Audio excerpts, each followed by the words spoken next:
Coffee was better in the old building. Yeah, that's true.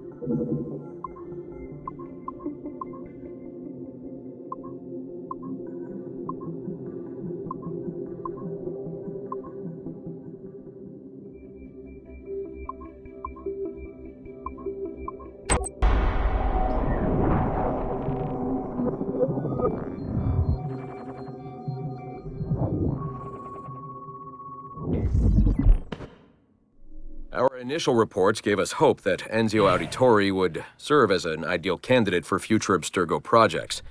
His charisma, sexual magnetism, and wry humor gave him all the qualities of a leading man. However, his corruption by the Assassin Order robbed him of these qualities as he fell deeper and deeper into a spiral of revenge. Enzio was frequently known to articulate a passive acceptance of evil. He was also a man of ugly contradictions, one who preached free thought yet traveled well beyond his home country to proselytize his corrupted creed, just as he's doing here with this impressionable Chinese girl. Notice, too, that in his gestures and bearing there is still something of the old lecher in him. Enzio's entire personality is built around pure demagoguery, claiming his philosophy is about love when violence and coercion are his primary means of tackling problems. We have therefore come to the conclusion that Enzio Auditore da Firenze would be a risky character to develop.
I've been pushing it to 5-6 hours every day.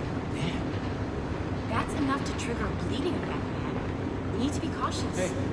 But there's always... I remember the first time I did this for more than I had similar Pierre handed in his notice this morning. This new security measure is freaking people out. They won't let him go. It's part of our contract. Having ultra-high security clearance means you have to go through a whole debriefing process. It takes months. Really? I had no idea. Read the fine print, man. Working for Abstergo has its benefits, but there's some drawbacks, too. Big ones. Hello. Can you believe how beautiful this building is? It's impossible. What's with all these security notices I'm seeing lately? Just a standard message we use on occasion. Nothing to worry about. We've just had some issues around the office lately. Like server security issues? Because these notices seem pretty severe. Like draconian, actually. No, it's nothing to worry about, really. Walk with me and I'll explain.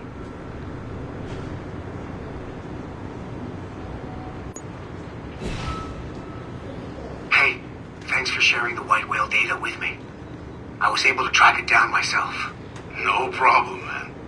It's amazing, right? Yeah, I tracked it down as soon as I saw your message. Followed it for a while. Couldn't catch it, though.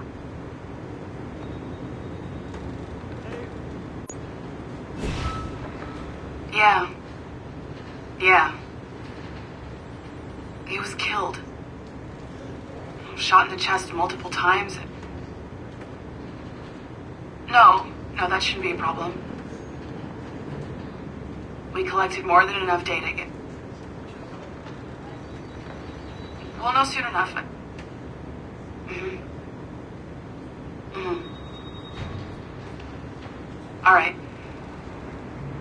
All right, I can send you the results as soon as possible.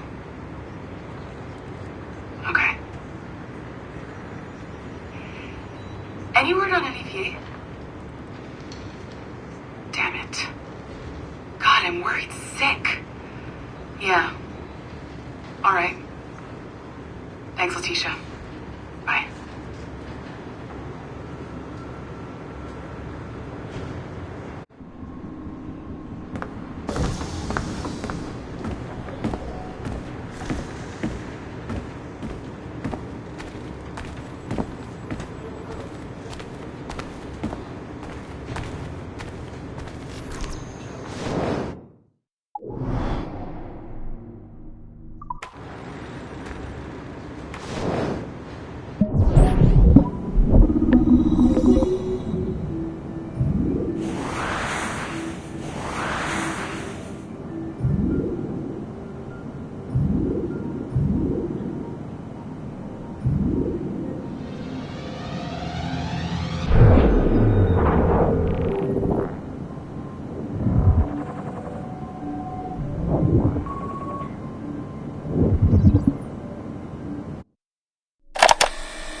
Timestamp August 16th, 2013.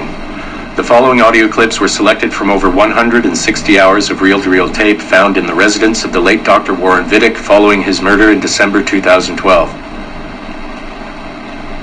According to labels on the tape's canisters, these recordings were made over a 14-month period between 1980 and 1981 without the consent of their primary subject, Mrs. Eileen Bach, a colleague of Dr. Vidic's and the originator of Abstergo's surrogate initiative. Mrs. Bach is now deceased.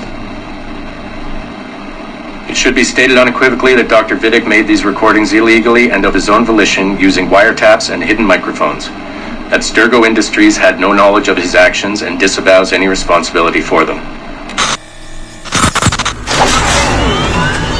And we're live. Capacitors at full. Ease the signal in. A little more. You feel anything? Don't be timid. Double it. No, we're taking it easy. 20%. 30. Eileen, go easy. We're 6 past yesterday. And boost the inputs. Too risky. Not if we split the I/O signals. 25%. Ease up. Oh, okay. There. I see something. What is it? Mein Gott. I hear talking. You're okay? Ja, ich höre Stimmen. It's German. Mein Name ist Miriam Kurz. I see a light. It's cold. Ich werde nichts sagen. There's a man with me. Mehr werde ich nicht sagen. Keep an eye on our fighters. Mein Name ist Miriam Kurz und ich bin eine Navajo. Des Hitlers Zwang, der macht uns klein. Noch liegen wir in Ketten. Doch einmal werden wir wieder frei. Wir werden die Ketten schon brechen. Eileen? Denn unsere Fäuste, die sind hart, ja. Und die Messer sitzen lose. Für die Freiheit der Jugend kämpfen Navajos. Switch off. Powering down. Kämpft Navajos. Get her out of there. Oxygen from the valve. No. No, Satish, I'm fine, really. Quit the heroics. Just breathe. Better? Yes, thank you. Did we get something? It'll take a while to parse. What did you see? It wasn't just seeing. It was feeling. Being. I was scared. You were shouting in German. I think I was in Germany. I was in Germany, Satish.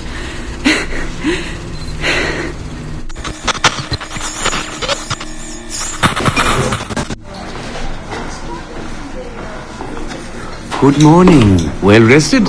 Exhausted. Yesterday was an incredible find. Seems so. What did it feel like? It's foggy, but I relived the memories of a young German woman. Early 20s, I think. A man was interrogating me, looming over me and asking questions. He was shouting, but I was shouting back. And then this poem just came out, like a chant. Fascinating. I'm eager for you to hear the tape. Is it ready? Yes, we transliterated the data onto an audio file. It took all night to process the language. Spool it up. Of course, have a seat. Judging by the subject matter and the setting, I'd say you landed somewhere in Germany in the 1940s, 1 or 2 generations back. During the war, I'd imagine. 1940s Germany? That would be Miriam Kurtz, my ex-husband's mother. So she's not related to you in any way? God, I hope not. I'd hate to find out my ex-husband is also my brother. Well, if it was Miriam Kurtz, then we hit a home run. You tapped into someone else's bloodline entirely. Should we celebrate? We'll listen first. Surrogate Initiative, Test Session 23, July 29th, 1980. Host, Eileen Bach. DNA sample SB1970. It's a little garbled at first. This is you settling into the memory. Your name, say it. My name is Miriam Kurtz. Louder. My name is Miriam Kurtz, and I am Navajo. Where did you last see the artifact? Who holds it now? I'll say nothing. I've told you all I will. I don't believe that is true. Who has the artifact? Hitler's dictates make us small, and are bound in chains. But one day again, we shall walk tall. No binds with us, restrain. Enough! For hard our fists, yes, and the knives at our wrists for you to be free. Navajos lay siege. Lock her away. Navajos lay siege. And that's where we pull you out. Whoa.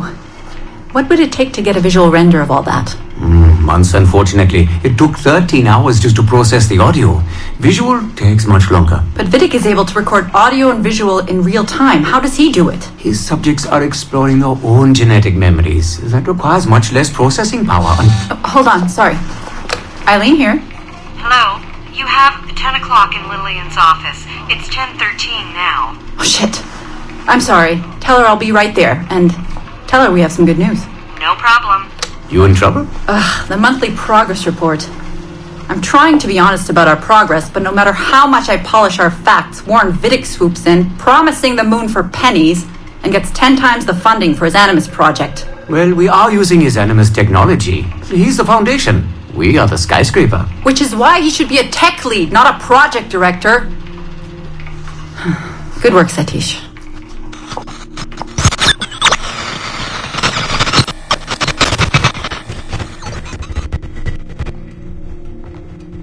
It's incredible footage, really.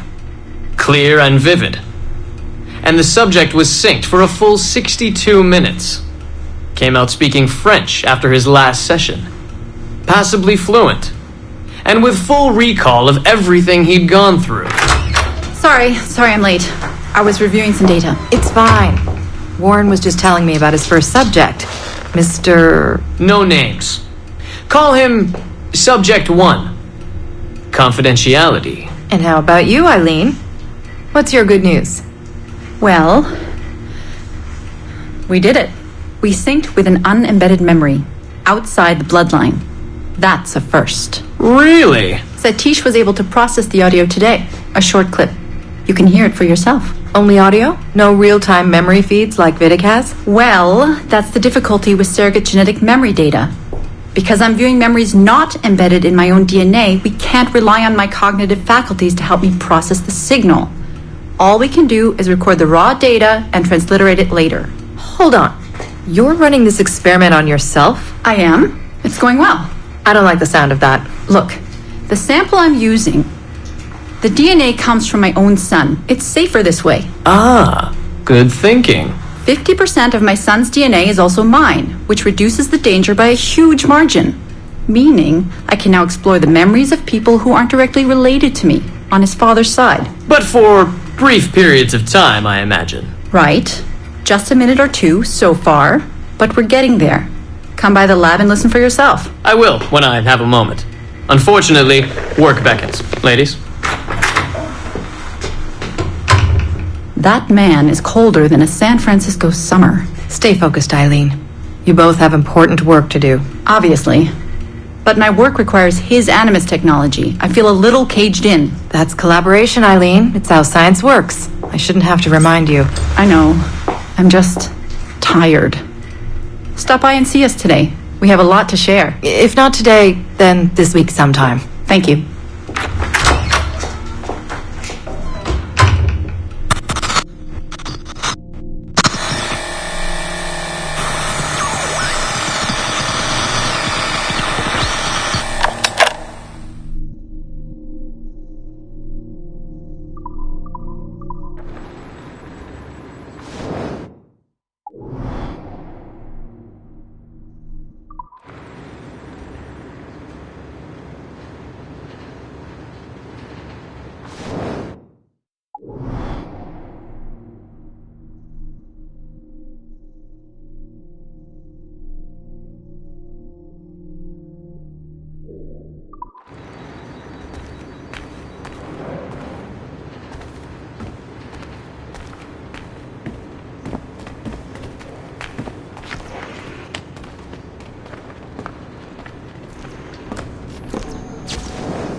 Initial reports on Aveline de Grand Prix led us to believe she would be too controversial and impulsive to appeal to a wide audience. Teenage memories show her brainwashed and trained to kill political foes of her highly unstable mentor, Agate. Additionally, Aveline spent a disappointing amount of time in the Louisiana Bayou, consorting with smugglers of the lowest kind. Oh, I try never to think. Which we felt risked her appeal to our female audience, which is now approaching 50%. However, as Aveline matured, a new side emerged. A well-mannered and considerate lady of poise and compassion. Aveline came to embrace a new mentor, her stepmother, Madeline Delisle, a tireless fighter for the rights of slaves. Thank you, Madeleine. With some editing to prioritize this relationship, we feel Aveline's story will more than meet our needs. Our team recommends a go on this property. Get this one to market quickly.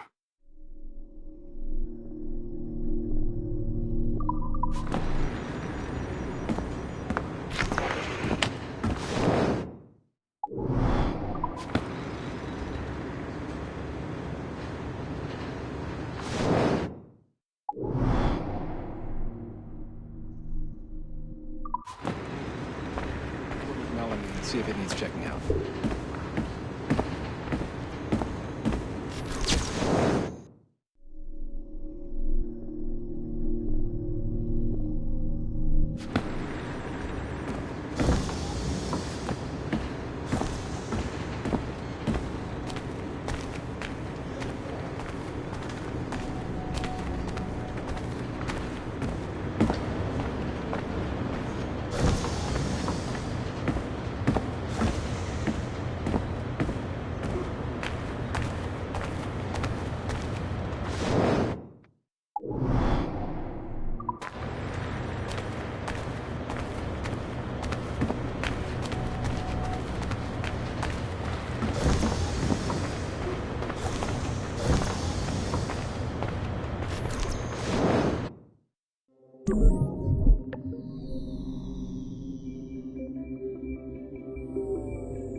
This is on. I don't think I've ever used this phone more than a few times to record anything. Hey, Dad. So, we're all here in New York at the motel. It's Queens, actually, in Astoria, near the NQ. Rebecca's off getting batteries for something. Sean's in his room doing whatever Sean does. And, you're out getting some food. Me? Well, I'm supposed to be getting ready to break into some offices in the financial district. Feels just like prepping for one of your old training drills, actually. 10 years go by, and then you show up, and it's like I was never gone, and we're right back to the ball busting and the conspiracies and the paranoia. Only this time, I believe you. I believe every word. I don't even think you know the half of it. I don't think you know how much I've seen. How much I've learned in just a few weeks. Everything, really. I feel like I've lived 1,000 years, or 10,000 maybe. It's impossible to explain. But when you see that much of the world through the eyes of so many, you can't help but be sad. And to see all these incredible, intelligent people fight the same battles, make the same mistakes over and over again. Because culture and knowledge and history, these things, they aren't passed on through our genes. Every kid on Earth needs to relearn the basics. How to live, how to survive, how to stand up for what's right. So much is lost in the transfer. So much is added every generation. It's a shame. I mean, over and over, everything must be learned again.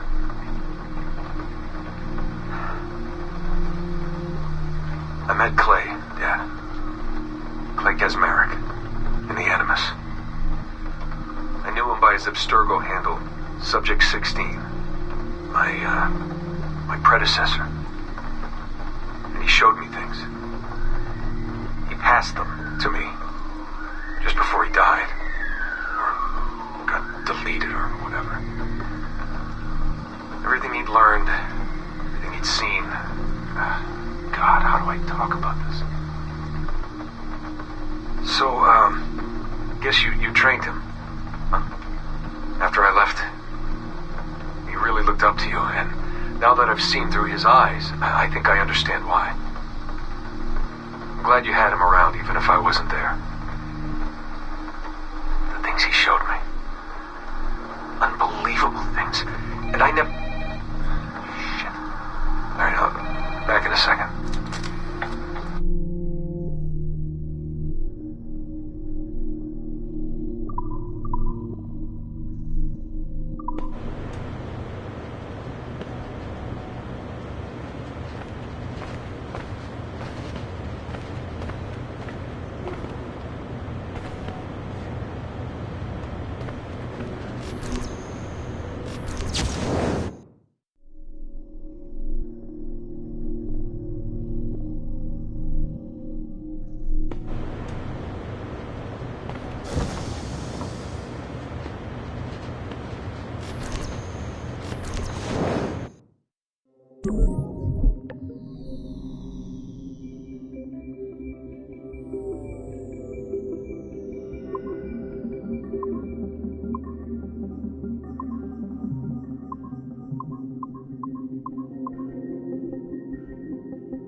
Initial research into the life of Ratana Gaydon focused on a period spanning his late teens to his early 30s, but our researchers came away unimpressed by his calm and stoic demeanor, with occasional flashes of extreme anger. This was not the sort of leading man we felt comfortable endorsing. We decided, therefore, to delve into his early childhood, with the hope that scenes of pre-colonial America might hold some appeal. As you can see here, there is a certain naive charm and innocence to this young boy. Unfortunately, our researchers found this young man's story deeply problematic as well. For one, the omnipresence of the Mohawk culture lacks the balance necessary to tell the true story of America. And secondly, the Mohawk language would certainly be an issue for most of our audience. We therefore feel that although Ratana Tenkon's early life would be of some interest to our more educated viewers, it's unlikely that his story would appeal on a broader scale, being too foreign, as it were, to normal audiences. Our team recommends we pass on this property.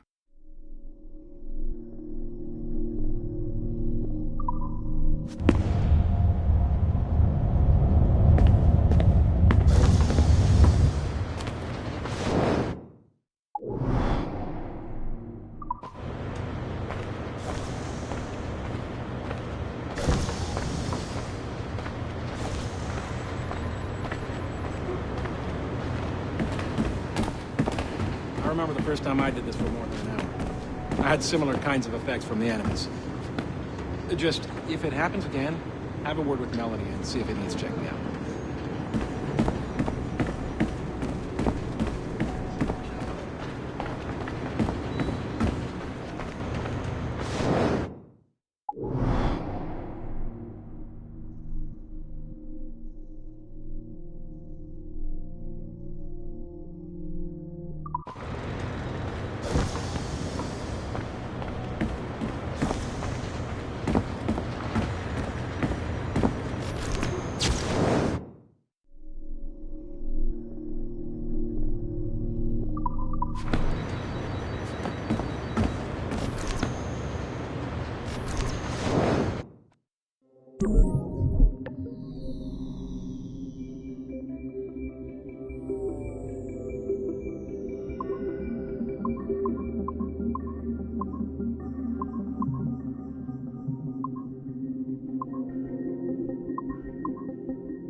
It's been a few weeks since the last recording. Sorry about that. Of course, I guess it's just a few seconds for you. I'll leap down the playlist. Anyway, I was talking about Clay. Kaczmarek, Subject 16.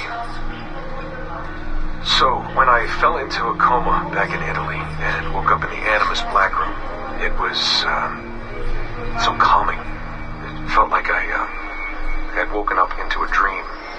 Haze. A dream where none of this mess had ever happened. Felt like I should just be getting ready for another day of pouring drinks at bad weather, and another day of complaining about being between girlfriends and wondering what the hell to do with myself. But when I saw Clay, just sitting there, it started to come back. You know, piece by piece. And when he told me about Lucy,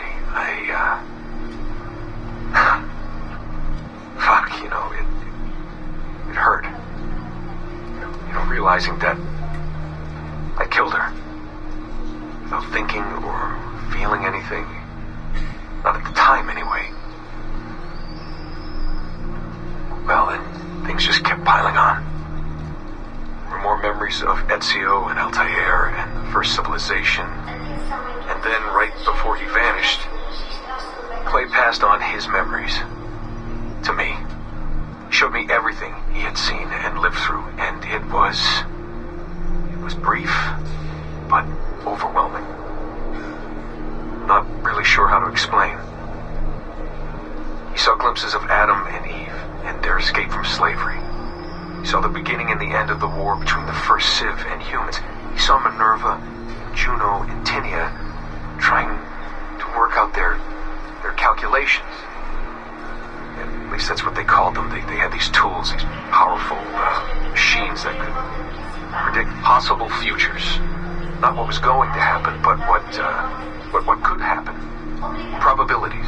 And, well, they spent a lot of energy trying to figure out what was the most likely scenario for the future. Theirs and ours. And in the end, I guess they figured I was their most likely candidate.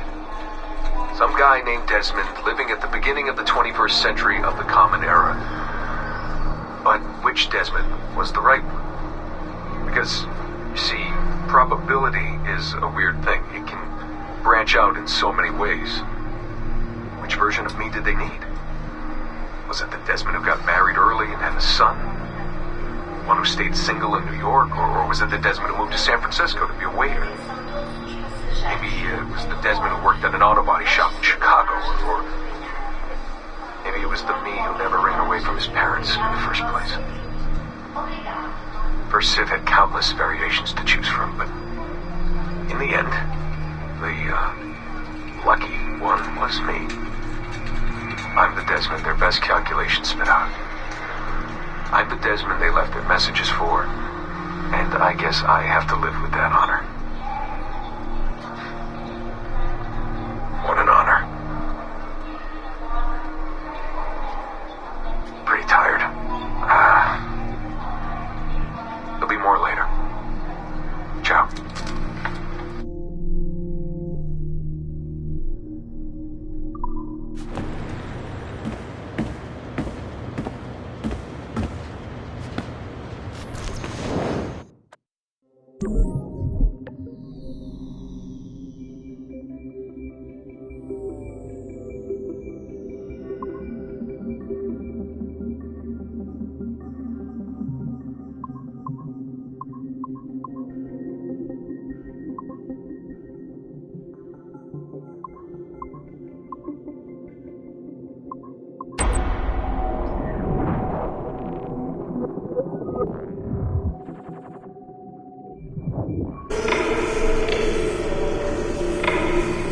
I have now resumed the practice of dressing as a man, and have put off my woman's dress.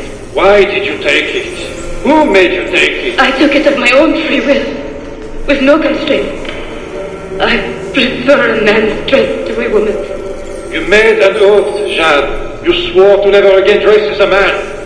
I never meant to swear that I would not resume the practice. Why have you done so? Because it is more lawful and suitable for me to return to the practice of wearing a man's dress, being always among men, than to have a woman's dress.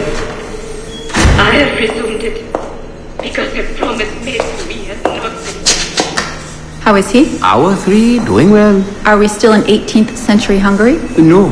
His connection is so stable, he's jumped between a few ancestors today. We're in 15th century France now.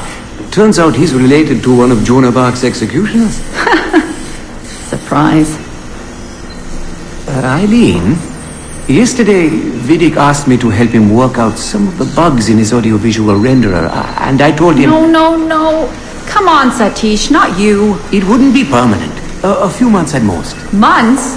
That will kill every ounce of momentum we have. It won't, I promise. Honestly, I think this could help us. If I can get a look at what these people are doing, we could... Come on. He's trying to pull you over to his side. Don't you see that?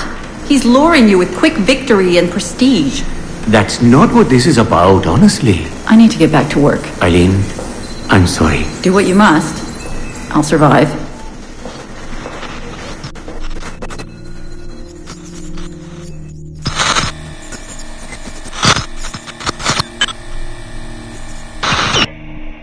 Surrogate Initiative, Test Session 32, April 2nd, 1981. Host Eileen Bach, DNA sample SB1970. Miriam, are you awake? What? Miriam, they're coming for me. Who is the guards? I see them from my window, massing in the courtyard. My time is up. Basil, don't say this. You don't know that. Forgive me for this, Miriam. But I must tell you something. The artifact. We have it. But only Oscar and I know its location. Don't tell me. They will release you. Your family has connections. You must take the artifact and bring it to the assassins in Paris. Please don't. I don't want to know. It's safer if I don't. Hush now. If I die, knowledge of its location dies with me. You must bring it to the assassins. Assassins? I don't understand. The spy of St. Petrus. No, I don't want to hear. Cell 7!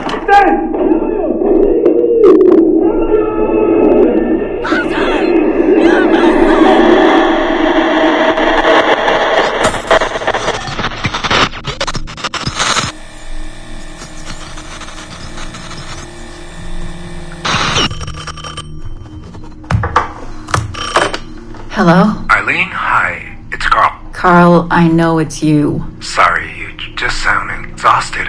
Did I wake you? No, I've just been busy. It sounds like it. I'm just a little tired, that's all. No, I mean, your project sounds fascinating.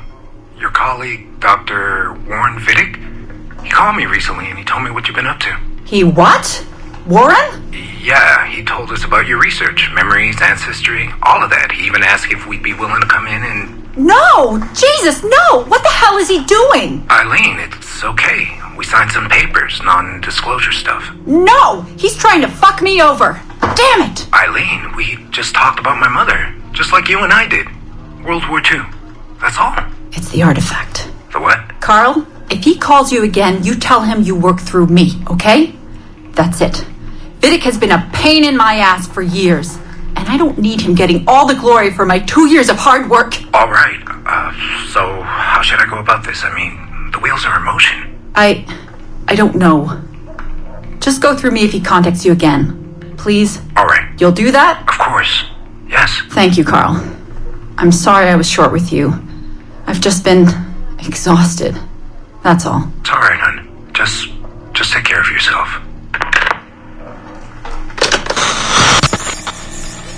Morning, Eileen. We're almost ready. Just a few more adjustments. Okay. I had the team do some research on this artifact we've been chasing, and it appears the Third Reich actually found something matching its description sometime in 1940. Eileen, are you all right? Sorry, yeah. I'm fine. Just a little scattered. Vidic called my ex-husband last night. He wants to put him in the Animus. To find the artifact before us? Exactly. Well, it would be fast using Vidic's Animus. And maybe that would get us back to our original work. Satish, if we let that happen, then all our money dries up. Lillian is paying for us to find the artifact, not improve our methods. Do you understand? Right, of course. I'm sorry. Let's just burn those bridges when we cross them. Are we ready? Yes, just a few more adjustments and you're in. I made a small change to the genetic input modulator. I'm hoping that buys us a few more minutes. Even a few seconds would be nice. I'm ready. All right. Settle in.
Our researchers looked into the life of Altair Ibn Lahad, hoping to find a biography that might serve as a positive role model for Abstergo's global outreach programs.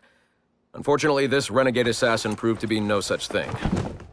In much of his footage, we see a man gleefully flouting some of his culture's most entrenched taboos with an arrogance that borders on messianic. Altair, no! This is not our way! To burn a man's body is forbidden! Many of our researchers felt that the arguments articulated by Altair's rival, a man known as Abbas, were clearer and more cogent than any we heard from Altair. I've recently put in a request that more effort be dedicated to locating one of Abbas's descendants, if any exist.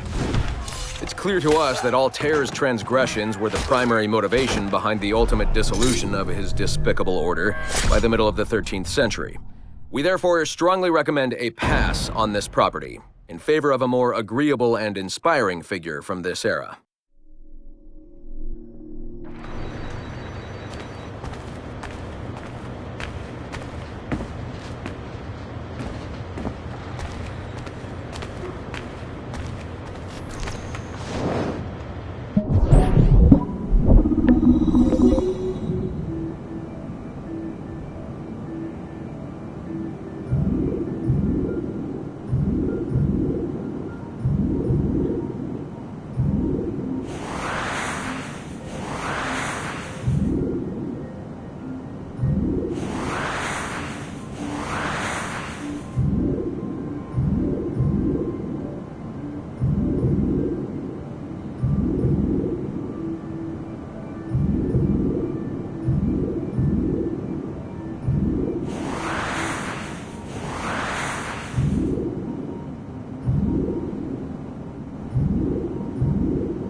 Surrogate Initiative, Test Session 32, January 11th, 1981.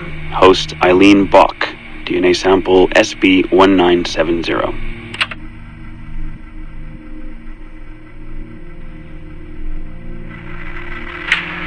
Miriam? Miriam, is that you? Are you in here? Bartel! Oh, thank God you're safe. You've been very sick. Bartel, how did they find you? Oh, Jesus, what would they do to you? Has they hurt you at all? I told them nothing.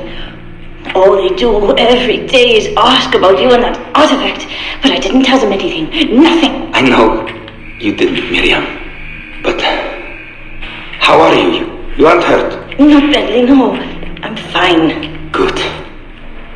We need to get the message out to Oscar. Somehow. We need to tell him where... Very interesting footage, Eileen. This is Germany, you said, World War II? Most of the memories I've been able to access come from a period where Miriam was imprisoned by Nazis in Cologne. Miriam. Is she still alive? No, she was my my ex-husband's mother. She passed away about 5 years ago. Well, she was spirited. An impressive lady. Definitely. And the man, Bartle. He made reference to an artifact. Any idea what that is? My team is looking into that, but it's not our first priority. We still need... It is now. Really? You must have other recordings of this woman. Are there any other mentions of this artifact I should know about? Half a dozen or so, yes. What's this about? You have questions, I understand that. I don't have answers for you. Not right now, but I do have money. And if you get me those recordings and bring me any other artifact references you find, then I will triple your operating budget for as long as I can. Triple my budget? My God, what is this? 9 a.m. Monday morning, my office. We have a lot to discuss. But Lillian, I don't... Have a good weekend, Mrs. Bach. Fantastic work.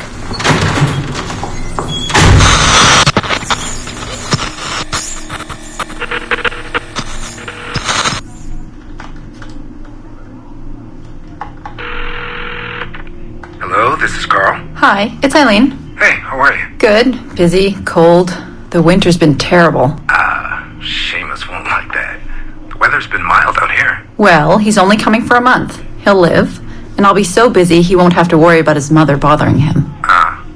Still working 12-hour days. I should move a bed into my lab. Look, if you're too busy, Seamus can stay with me. No, I want to see him. We'll have fun. You're not too busy to be a mom and a genius. Of course not. His flight lands at 8:15 p.m. tomorrow night. You'll be there? Of course. 8:15 p.m.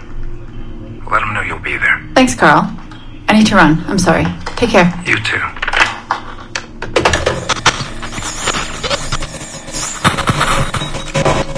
Eileen. Didn't see you come in. I'm not interrupting? No, it's fine. The subject is unconscious. He's traipsing around 18th century New Orleans right now, in the memories of a woman. That must feel odd. How long has he been under? 83 minutes. Whoa. It's average. What can I do for you? I just wanted to thank you for sending Lillian to see me. She came away very impressed. There. You see, all these bureaucrats need is a little glimpse of our secrets every so often. They like to feel like they're still in charge. Lillian is most definitely in charge. She just tripled my budget. Tripled? Christ, Eileen. You must have discovered who killed Kennedy. Well, she heard something on one of my tapes that interested her. Something about an artifact. Very vague, but it was enough. An artifact? What sort of artifact? Jesus, get him out of there! Get him out! Oh my God. It'll kill him! He's not decoupled! He's having a fucking seizure! Power down! Now! Heart rate 170! Power down! Now!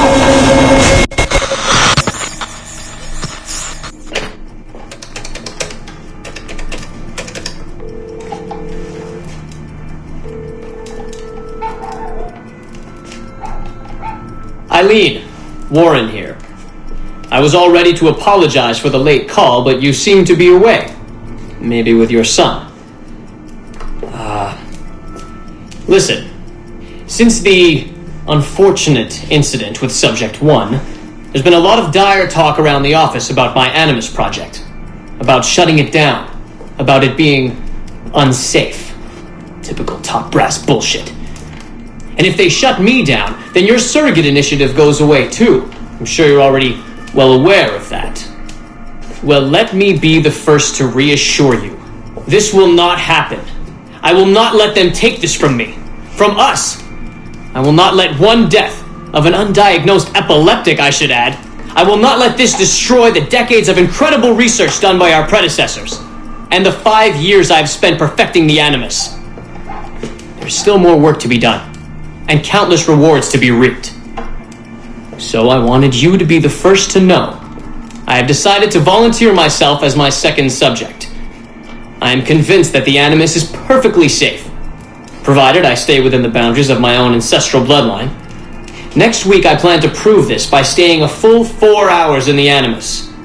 I would be grateful if you and your team would monitor my progress. And after this necessary but ridiculous proof of concept, I give you my word that I will work closely with you to solve your outstanding problems. Your surrogate initiative is a bold idea, and I do believe it is the future of the Animus project. But while we have the Animus itself, I do not want to waste precious opportunities to prove its safety. I'll see you in the office on Monday. Goodbye.